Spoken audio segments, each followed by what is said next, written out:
नहीं, ये जातीय जिस तरीके से सर्वेक्षण बिहार सरकार के द्वारा कराया गया और अब तो केंद्र सरकार ने भी नैतिक तौर पर जाति आधारित जनगणना को मंजूरी देने का काम किया है। ऐसे में लोक जनशक्ति पार्टी रामविलास इस बात की पक्षधर रही है कि जाति आधारित जनगणना होनी चाहिए।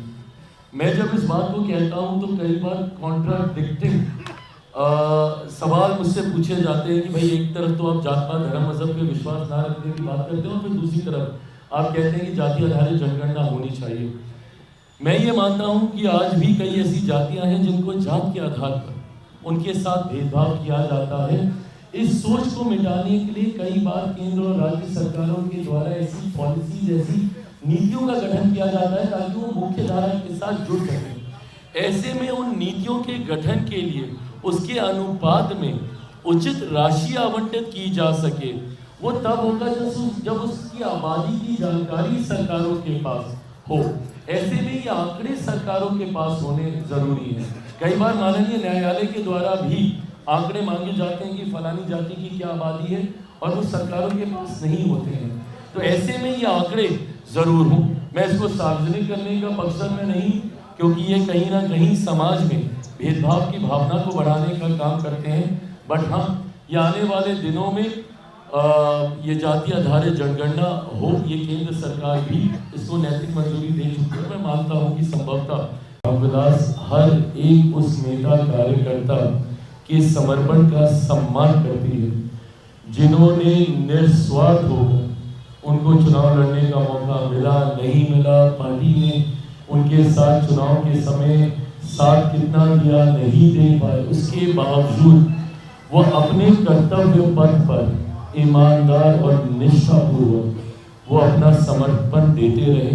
पार्टी इस बात का सम्मान करती है और आने वाले दिनों में आप देखिएगा विभिन्न व्यवस्थाओं के माध्यम से हर उस पार्टी के नेता कार्यकर्ता का समावेश किया जाएगा जिन्होंने ईमानदार तरीके से पार्टी के लिए समर्पण भाव दिखाते हुए कार्य करने का प्रयास किया।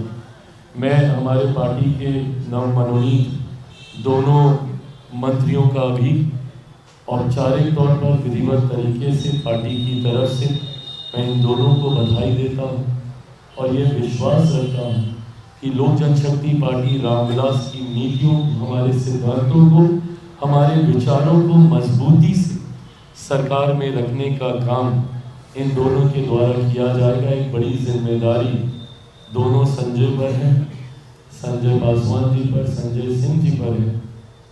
मैंने हमेशा इस बात को प्रमुखता से कहा और माना है कि हम लोग गठबंधन का हिस्सा हैं। गठबंधन का हिस्सा होने का मतलब कतई ये नहीं होता है कि आप हर चीज में एक सोच आकर के, और गठबंधन की खूबसूरती भी यही होती है।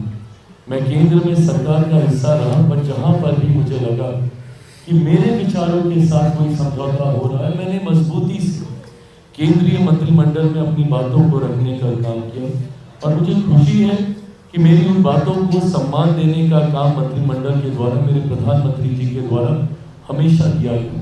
भले वो लेटरल एंट्री का विषय हो या सब कैटेगराइजेशन का मुद्दा आया हो या विभिन्न तरीके के ऐसे विषय रहे हों, जब जब पार्टी ने अपनी बातों को रखा है उसको सम्मान दिया गया है। आने वाले दिनों में भी मेरे मंत्रियों के द्वारा पार्टी अपने सोच, अपने विचारों को मंत्रिमंडल के समक्ष, माननीय मुख्यमंत्री नीतीश कुमार जी के समक्ष रखने का काम जरूर करेगी। और मैं विश्वास रखता हूँ कि आने वाले 5 सालों में हम लोग बिहार फर्स्ट, बिहारी फर्स्ट की सोच को काफ़ी हद तक धरातल पर उतारने में कामयाब रहेंगे। अब इसके बाद जब आप लोग मुझसे मिलिएगा तो मेरे पास कहने के लिए ये नहीं होगा कि लोक जनशक्ति पार्टी रामविलास सरकार का समर्थन कर रही है। अब हम लोग समर्थन ही नहीं, अब हम लोग बिहार सरकार का हिस्सा है। तो ऐसे में कठिन से कठिन आपके सवालों की जिम्मेदारी भी मुझ पर बनेगी और ये विश्वास दिलाता हूँ, उम्मीद करता हूँ पहली बात तो ऐसी कोई परिस्थिति किसी भी विषय को लेकर बिहार में उत्पन्न नहीं होगी जो समाज और हमारे प्रदेश के लिए चिंता का विषय हो। पार्टी के प्रमुख सदस्य कुछ समय से हम लोग कार्य कर रहे थे और लगभग उसको एक अंतिम स्वरूप दिया जा चुका है। ऐसे में आज मैं फ्लैग ऑफ करना चाहूँगा इस विषय को, क्योंकि मेरे लिए वो काफ़ी ज़्यादा महत्वपूर्ण था। मेरे नेता, मेरे पिता आदरणीय रामविलास पासवान जी ने लोक जनशक्ति पार्टी रामविलास के गठन से पहले उन्होंने दलित सेना का गठन किया था, और दलित सेना को हमेशा लोक जनशक्ति पार्टी रामविलास की रीढ़ माना जाता था, ब्रेन बिहाइंड द पार्टी माना जाता था। हमेशा दलित सेना ने लोक जनशक्ति पार्टी रामविलास के की रूपरेखा तैयार करने में, रणनीति तैयार करने में एक अहम भूमिका निभाने का काम किया। 83 में दलित सेना का निर्माण किया गया था। आज भी मेरे पास वो तस्वीरें हैं जब मैं साल भर का हूँ और अपने पिता की गोद में हूँ जब उन्होंने इसकी स्थापना की थी। दुख मुझे इस बात का ज़रूर था कि पार्टी के साथ साथ दलित सेना भी उन महत्वाकांक्षी लोगों के द्वारा छीन ली गई थी, जिन्होंने सिर्फ मेरे नेता के विचारों के ऊपर अपनी महत्वाकांक्षाओं को खड़ा करने की सोच के साथ पार्टी और दलित सेना को हड़पने का काम किया था। आज मुझे खुशी है कि जहां लोक जनशक्ति पार्टी रामविलास ने एक स्वतंत्र पहचान और पुनः मेरे नेता जिन ऊंचाइयों तक पार्टी को देखना चाहते थे उसकी सीढ़ी चढ़ने की शुरुआत कर दी है, तो ऐसे में दलित सेना हम लोगों से दूर रहे, ये अब स्वीकार्य नहीं है। ऐसे में लोक जनशक्ति पार्टी रामविलास के हमारे बिहार प्रदेश के प्रभारी जमुई से हमारे सांसद अरुण भारती जी और इनके साथ तैयार की गई टीम के ऊपर ये जिम्मेदारी दी गई है